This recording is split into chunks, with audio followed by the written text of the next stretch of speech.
Alright, open the web browser on your device or PC.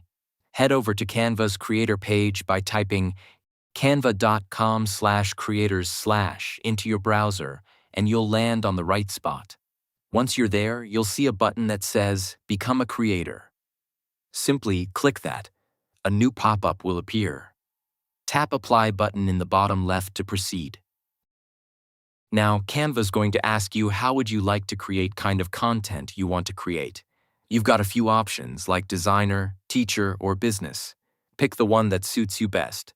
For this tutorial, we're choosing designer, whether they're free or paid, and then click Continue. Here, select the titles that you interests the most, and hit Continue. Select your skill level like beginner or expert. Tap Continue. Now it is asking to highlight the key interests. Select them and hit Continue. At last, choose what motivates you to become a creator.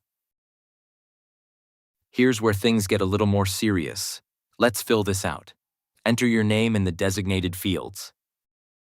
To apply, you'll need to share a link to your design portfolio. Canva wants to see what you're capable of. Places like Behance are perfect for this. You'll also need to tell them your country of residence and how you reach at Canva Creators program.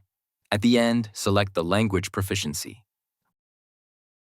Once you've got all that filled out, hit Submit. Now, here's the waiting game. Canva will review your application, and they'll get back to you. It's important to have a solid portfolio, since they are looking for quality work. If you get accepted, Canva will then provide you with a short training course. This course is designed to get you up to speed with their design guidelines and best practices, and that's how you apply to become a Canva creator. If you found this video helpful, don't forget to like and subscribe to the channel.